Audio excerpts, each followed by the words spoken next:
Hey everybody, Danielle Hargenrader here. Welcome to another episode of Unleash Your Inner Diabetes Dominator. Today, I'm so excited to bring you one of what I consider to be the kind of, they paved the road to the diabetes online community. So, I'm grateful for all she's done for us, and I'm really excited to get to interview you or her and bring it to you. So I'm going to read you the bio like I always do, then we're going to get right into the good stuff. So Ginger Vieira has lived with type 1 diabetes and celiac disease since 1999.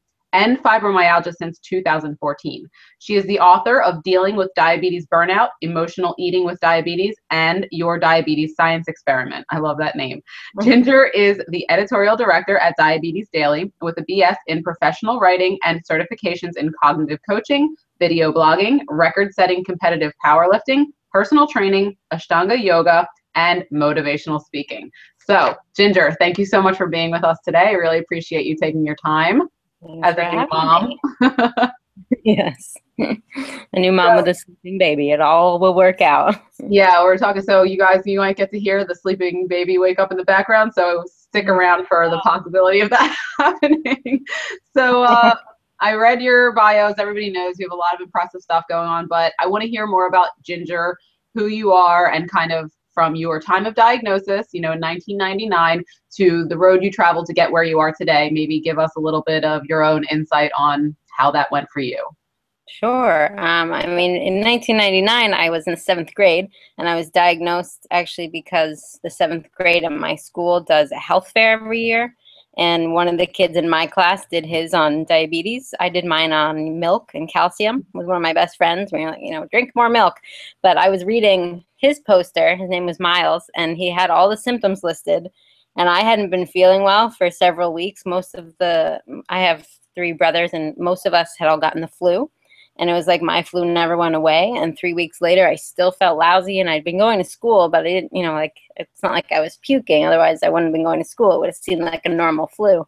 And I saw all the symptoms on his poster. And I was like, Mom, I think I have diabetes. And she's like, no way. Old people get that. And because she didn't know either, And then a few days later or a week later, I had lost 10 pounds. My vision was really weird. My breath was horrible. I was waking up and just like scooping water into my mouth in the middle of the night over the bathroom sink, just tons and tons of water.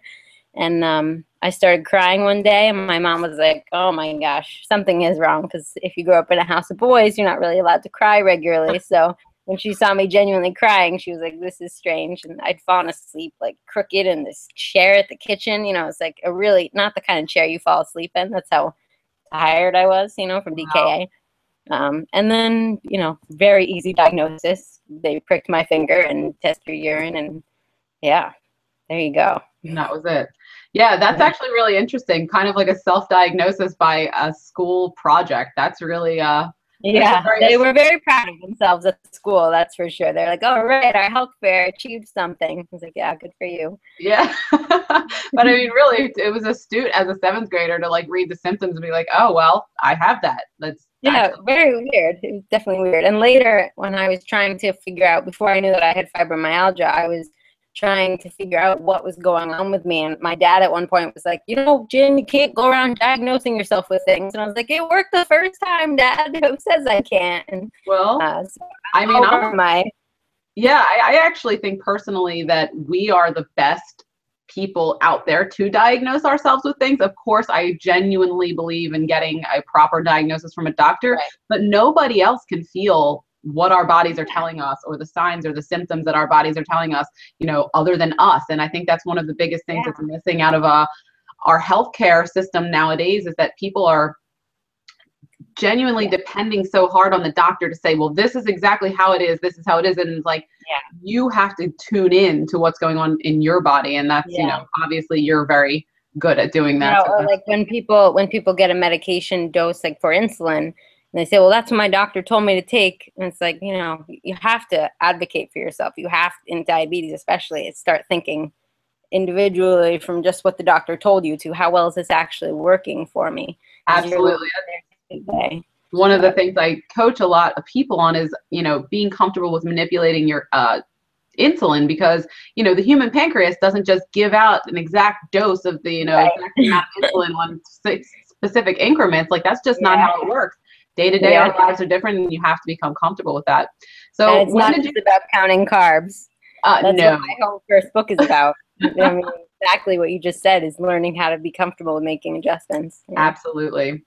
And it's not just about counting carbs. I mean, of course, that's important, but that's just one of many factors to take into consideration when you're trying to decide what either your bolus or your basal, or whether you're injecting or pumping. It's just, you have to be your own science experiment, and you have to be cool with that, and not kind of like fight against it. You have to just kind of roll with it instead of fighting it. So why don't you tell us a little bit more about when you decided you wanted to write a book? Your first book, for example. Oh, geez. Well, long before writing that book, my attitude with diabetes growing up was always, bad things or uncomfortable or difficult things happen to everybody in life. And diabetes was one of those things for me. And that was just something I realized by looking at all the things my friends were going through, even in 7th and 8th grade. It was just very obvious, like, okay, nobody's life is perfect. So I'm not going to sit around and feel sorry for myself because of this.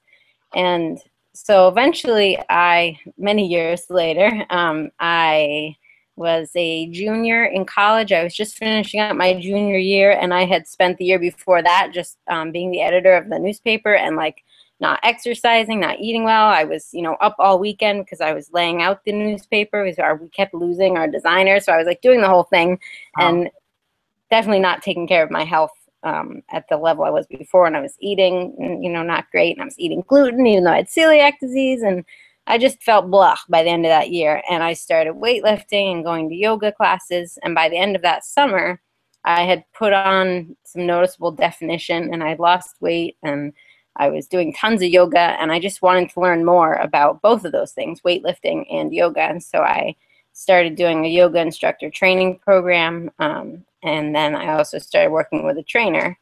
And during the next year and a half following that, I just learned so much about my diabetes through those two intense obsessions. I graduated college and pretty much worked as a personal trainer for the next 4 or 5 years while still writing on the side. But I was just learning so much physiology, like basic human physiology that's true about all of our bodies, that was like, oh my gosh, this is why my blood sugar does this when I do this, and it's why this happens and that happens. And then, trying to compete in a powerlifting meet it's a whole different ball of wax, and all these other things you have to learn about adjusting insulin that don't make sense just with the information you get from your doctor. Yep. So eventually I was able to put all that into a book, but it took me a little while. I knew I wanted to write the book. I just didn't quite know what it was I wanted to write. Right. If that makes sense.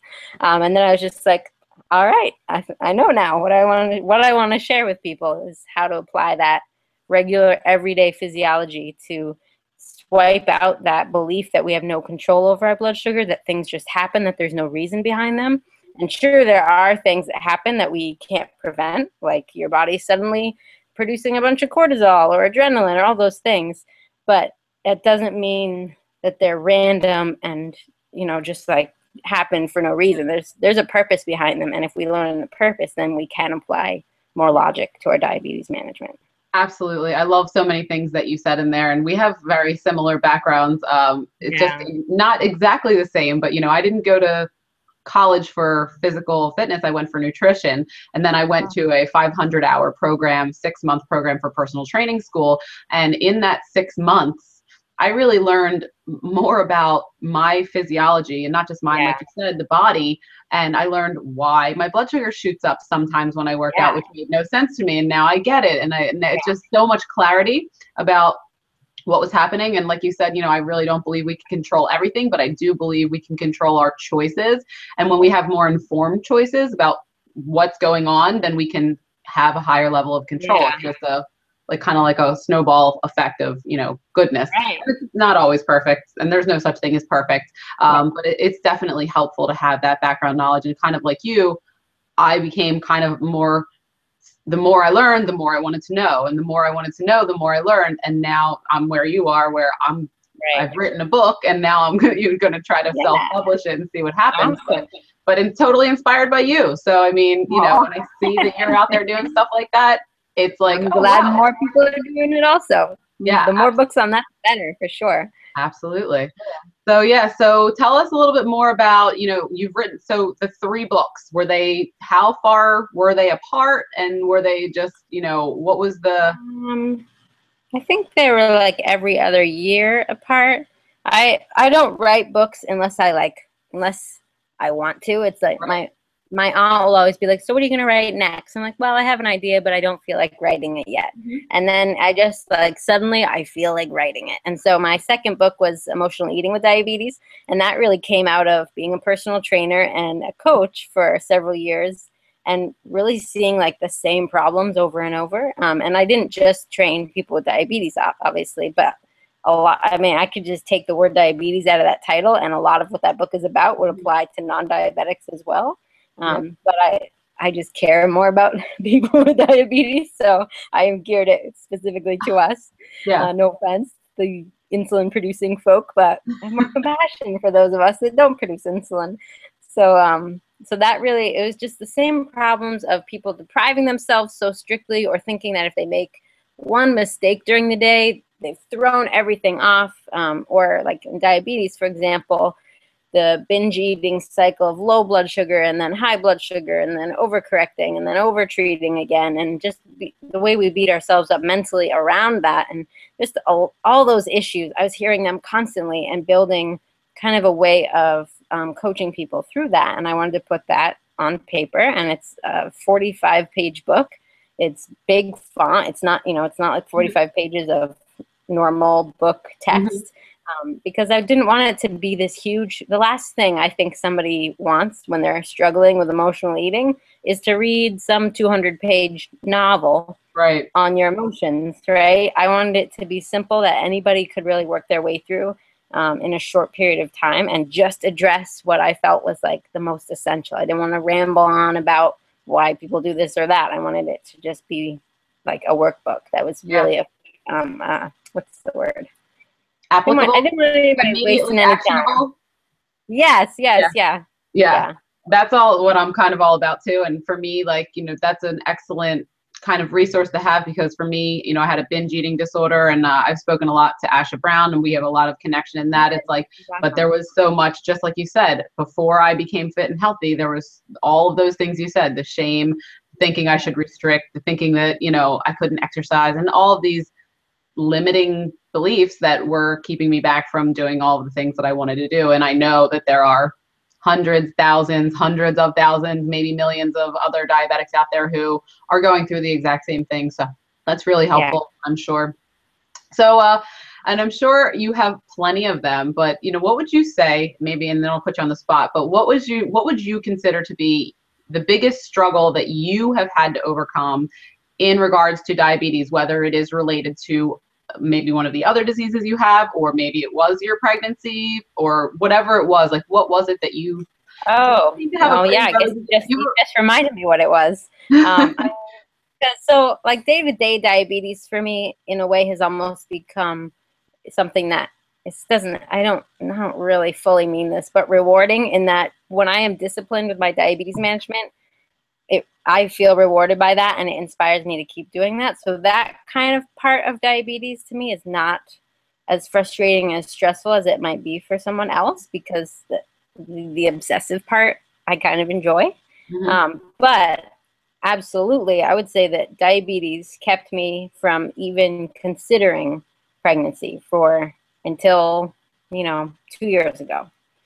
Because I realized eventually, once I married my husband, I just started, it was like years of letting diabetes scare me away from even considering what it would be like to be a mom, and thinking of diabetes as a threat to the baby, and the baby as a threat to my diabetes, and just thinking that that was something that I could never do. And I didn't even let myself imagine it beyond that point. And at a certain point, I just realized, wow, the only thing keeping me from doing this is fear. And I know how to manage my blood sugars. I know I can learn how to do it tighter. Other women, like awesome women that have shared their experiences online, have done it. If they can do it, I can do it. And once I realized that, it was not easy managing my blood sugar during diabetes and getting my A1C down below 6 and all of that, but it was doable. And, you know, there are absolutely days where it was frustrating, absolutely days where I thought, oh my gosh, I'm doing a horrible job as a mother already, and my blood sugar is 220. You know, like you feel bad about a 170 blood sugar when you're pregnant versus a 170 being like kind of in the okay range before you're pregnant, and, you know, depending on what your goals are. And so it was definitely a major learning experience. And from that, I've managed to learn how to keep my blood sugars even tighter and realize that I can do that. It didn't even occur to me before pregnancy to like think of keeping my blood sugar between 70 and 160 all day as a realistic kind of goal. I mean, CDEs would even tell me that that wasn't realistic. You know, like, oh, it's normal to go high every day or blah, blah, blah. So yeah, I would say letting go of that fear has been the biggest obstacle. Yeah, and so just out of curiosity, did you want kids, but were so afraid because of the diabetes that you kind of I thought I never wanted kids. I never even let myself imagine or decide if I wanted kids. I just thought, I have diabetes. That's not a good idea, and I don't want kids anyway. It's like I convinced myself that I didn't want kids. Interesting. I told my husband after like 2 or 3 weeks of dating, I was like, I want you to know that I don't want children, at least not of my own, because I know you love kids, and if it's a deal breaker, you've got to know now, because I already knew, like, oh, this is definitely the man I want to marry. And he was like, you're sure? And I'm like, I'm sure. And then gradually I just started realizing, like, I do want kids, and the reason I haven't is because I'm afraid, and I don't need to be afraid anymore. Wow. I think that's probably such an incredibly inspiring share. Like, even for me, I went through the same thing where I thought that having kids and diabetes were not interrelatable, right, or couldn't be done together. Yeah, but I've also had not an opposite, but I've been married for almost 8 years, and I don't have kids, and I really would like to want to have kids, but I don't feel that maternal instinct, and I used to think that it was because of diabetes that was why I felt that way. But the more I realize and I see people doing it, I'm like, yeah, that's not it. I just don't think I want kids. So it's like, that's great that you can separate that and really, and acknowledge ideas. Yeah, that's great. Exactly. Well, I don't know. It's like, I hope one day I wake up and I say, oh, I really want to have a baby. But I feel like with the way medical technology is going nowadays, maybe I can wait till I'm 40. And that might sound insane, but you know what? I'm kind of like not a traditional person as it is. So, you know, we'll see how it pans out. Yeah. But definitely watching you through your pregnancy was inspiring, you know, all the posts that you made. I'm like, yeah, exactly what you said. I'm like, if she can do it, I can do it. And that's kind of how I think most of us people out there with diabetes or with any other, you know, limitation that we believe we have on ourselves, we see someone else do it. And then all of a sudden we're like, oh, we can do it. Like the 4-minute mile. It's like, right. I had never gotten my A1C into the 5s before. It didn't even occur to me to try. Yeah. And getting it there and keeping it there was not as, I mean, it took a lot of work and discipline, but it was not as hard as I thought it would be. Right. So why don't you tell us a little bit about any upcoming projects that you have or that you may be working on? Because I can't imagine that you're not doing anything. Well, I'm definitely working on a guide to pregnancy with type 1 diabetes. Nice. And my CDE, Jenny Smith, if you are someone who's watching this and you're thinking about pregnancy and you want some support and a coach to go through it with you, Jenny was the person that helped me deal with those really stressful days during pregnancy and helped me learn about why is my blood sugar acting crazy all of a sudden.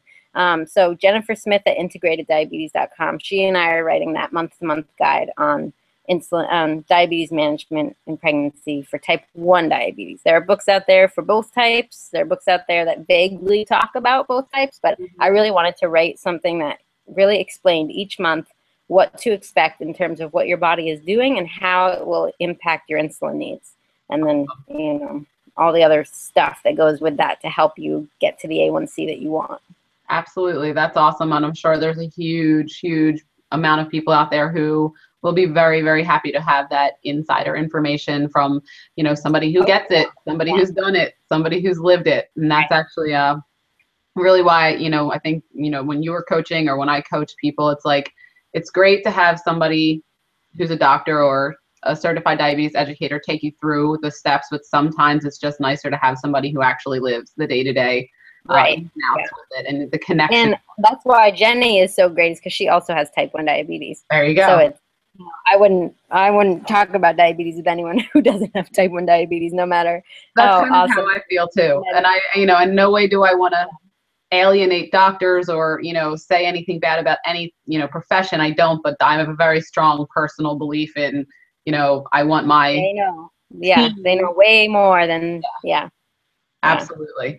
Cool. So I always ask people this, and I may have emailed it to you or not, but if not, again, I'll put you on the spot, but you seem to be pretty good with coming up with answers. So what would your top 3, I like to be actionable, tips or items that you would say to somebody who's out there struggling, who doesn't feel like they have that ability to get that control, to control the choices and things like that? What would Ginger's top 3 items be for that? I mean, I feel really strongly about, like, on a regular basis, and by regular I mean like 22 out of the 24 hours a day, of giving yourself a major pat on the back for just dealing with diabetes every day, whether or not you deal with it in a way that looks perfect or doesn't look perfect. Because when people don't give themselves that credit, every part of the day can make you feel like a failure. It's not like I don't have high blood sugars. I just don't beat myself up for having high blood sugars. I say, darn it, that didn't work. I'm going to try again tomorrow. And go on. I mean, even when I see that bad blood sugar, that high blood sugar, I'm still telling myself, I'm still awesome, even though I didn't do that correctly. So that, to me, is like one of the biggest obstacles, that when I see people struggling and you hear them talking about what's hard for them or what their thought process is and the way they talk to themselves about diabetes, there's almost always this shaming, blaming thing that goes directly from them to them. And it's not coming, it might be coming from a doctor, blah, blah, blah. You got to tune out the things that medical stuff says. But what matters most is what you're saying to yourself. And that's just number one. Absolutely. I agree. I would say my Facebook post today is literally give yourself credit at every juncture, at every tiny little win. And when you don't win, don't beat yourself up, because there's just not good. And if you're someone that's been doing that for the past 25 years of your life, it can be a really hard thing, I think, hard thing to believe and hard thing to notice that that's what you're doing. But if that sounds at all familiar to anybody who's watching, like, take a good week to just count how many times a day you beat yourself up for not being perfect. Just count them, write them down, because it's probably a lot, and it's probably the number one thing that's holding you back from whatever goal you're trying to reach, is that you're not even letting yourself be successful. Yep, I agree. And I think one other thing to add to that is define what does success look like for you, so that, and make it something attainable. So like, maybe if it's one day, your blood sugars are just, 10 milligrams per deciliter better than the day before. That way, when you get to the success, you can feel like you're successful. Because if we don't define what success means to us, we could be hitting success all the time and not giving ourselves credit for it, because we didn't even decide what success means. Yeah, well, and that brings up so something I did a lot with when I was coaching people was, if you're currently really struggling with diabetes, and that struggle means that you're like not even checking your blood sugar regularly, then deciding that your new goal has to be an A1C under 6.5 is kind of, to me, that's like skipping 7 steps in between there. So instead, just deciding, okay, in the next week, I'm going to check my blood sugar 1 more time a day than I currently do. And it's that small step that then you get to be successful, because you didn't like reach for the moon the first time. Because the other path, you're just going to feel like a failure too quickly before you even have a chance to get going. Yeah, I call that self-sabotage, and we do that as humans, regardless of diabetes or not. It's, we say we're going to start a brand new diet or exercise or whatever. We're going to start it on Monday, but we're going to lose 20 pounds in the first 2 weeks. But it's like, that's not real. You're never going to get that. So it's kind of like a way that we sabotage ourselves to put and weight loss is so much like diabetes in terms of, you can lose 2 pounds 1 week, and then it can look like on the scale that you've gained 2 pounds, but you could have a lot of sodium one day or a lot of carbs one day, and it looks like you've gained weight, and you stink at losing weight and you're completely failed. When it's really just like, you got to just ignore it and keep going. Absolutely. That's just excellent advice. Little blip. Yeah. Yep. So what else? What other good or tips do you have for us? I mean, I guess for me, one of the things that helped me lower my A1C, and like my A1C was always high sixes before I started trying to get pregnant, or low seven. And one of the things for me was to change my idea of what is a good blood sugar. And by good, put whatever word you want on that, but what was a goal blood sugar, right? In my goal range. Because I used to think that it was impossible to not go up to 170 after eating a meal. And I was led to believe that by medical professionals. And when I changed that and decided that I didn't want to go over 150 after, I'm not going to say all meals, because then there's that perfection. And if I don't stay in that, then, I failed. But after most meals, like I know that if I want to stay under 160, 150 after a meal, I can put in the effort of taking a pre-bolus, waiting the right amount of time, and then eating that carbohydrate-based meal. And so changing your idea of what is in your goal range is what helped me get my A1C lower. And that also means that when I see a 170 on my meter, I don't ignore it, I correct it. And that was something I wouldn't have done before, was correct something that was 170. Yeah, I think that's also a really great tip. And I don't know if you're still wearing your Dexcom. I think you were throughout your pregnancy. I took it off. I'm taking a break. It was driving me. Totally normal. But for those of us who are wearing a Dexcom, I find for me, and when I coach people, this is one of the first things that we talk about immediately is what your high line is set at, because the manufacturer's setting has it at 200. And if your goal is to get your A1C below 7, not having a knowledge of it before you get to 200, that's not helping. So you bring that down. And actually, Dr. Stephen Ponder, who I just had the pleasure of interviewing, he's coming out with a book called Sugar Surfing, but that's kind of what it is riding the waves and changing your high line throughout the day. Maybe after lunch you're going to push it up to 170 because you might spike up just because it's after lunch, but normally you have it down at 150, so that if it does get to 150 or 140, and then you can slowly start bringing it down, where I leave my high line now between 120 and 130. But I've had my Dexcom for 2 years. The first few months, the thought of bringing it down that low was not even happening. It was a slow descent. I was like, that right off the bat. I made that mistake too. I was like, oh. And it's definitely when I was pregnant, I kept it at 130. Yeah. It's too much for your brain. If you're not. No, that's not. There's too much information. You're not used to getting that much. Yeah. Absolutely. But when I was pregnant, I put it at 130. And then after she was born, I put it up to 160. But I kept at a certain point after Lucy was born, because there was felt like at first so little time to attend to my diabetes, I would see the up arrows and be like, oh, I need more insulin, and this is my only chance to take that insulin. And so I would take insulin before I really needed it. So I was causing a roller coaster, and I identified pretty quickly that that's what I was doing to myself. But so then I stopped. I made a promise that I wouldn't take any correction doses until I genuinely knew what I was. But then just the sight of the arrows after 9 months of being obsessed, and 6 months before that, planning for pregnancy, the sight of the arrows or the sound of that alarm would just suddenly start driving me nuts. So I listened to that and took it off, and I've been taking a break, and I can still apply. My blood sugar is not going crazy because I took it off. I'm still applying everything I learned from having a Dexcom. I just don't have to obsess over the number on the screen. And I'll put it back on soon. My husband's like, when are you putting that back on? He loves to be able to look at it in the middle of the night, and now he can't do that. And I'm like, not yet. You have to wait. I'm not ready. That's funny. But yeah, I think that's also a good piece of advice, even whether you have a pump or a CGM or both, is that sometimes you might need a vacation from your pump or from your Dexcom. It's not maybe a permanent vacation, but sometimes you might just want to not have something on your body. And for me, I was 23 of my 24 years with diabetes, I didn't have a pump, and 22 of them I didn't have a Dexcom. And so for me to have both of them on now, I haven't taken them off yet, but I know that if I kind of identify feeling that insane feeling of shut up, stop beeping, then I'll take it off. I'll just take it off, and give myself a break. So whereas before this period where I was like, I don't want to hear that noise ever again, I was like, how did I make it 99% of my life with diabetes without this thing? It's awesome. you know, and anybody who's like on the fence of trying a Dexcom, definitely try it. It's absolutely worth it. I just needed a break after the pregnancy intense management, you know. Yeah, I agree. Yeah. So you've given us 2 great tips and maybe even a 3rd one there. Is there anything else that you'd like to add, whether it's a tip or anything you're working on or anything you kind of just want to share with the community that's out there watching before we wrap it up? I don't know now. I don't know. Oh, it's okay. You don't have to have anything. You've already given us plenty.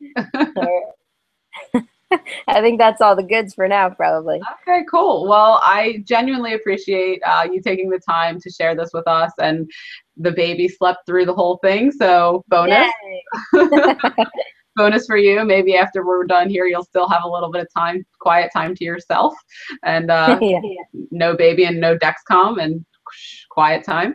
All right. So I'm sending her to your house in a little bit when she's older to get her workout on in that little home gym you've got going on. Well, she's more than welcome. I've never worked with babies, but yeah, she's going to have to wait a couple years, but I have worked with kids. Okay. The youngest probably about 8. So she's got a little while to go. Get her started with the yoga. Get her started with yoga and then work her into the weightlifting. All right. So for anybody out there that's worried about any of the stuff that we talked about, I'm going to be posting links under this YouTube video to all of Ginger's books, you know, her site, her Facebook, her Twitter, and all that stuff. So don't worry about, you know, writing anything down real quick because it's all going to be linked underneath. And yeah, go check out her books and go look at Diabetes Daily and, you know, follow on Twitter and all that good stuff because Ginger's awesome and we need all the support we can get out there. All right. So thanks for watching and I will see everybody on the next episode. Take care.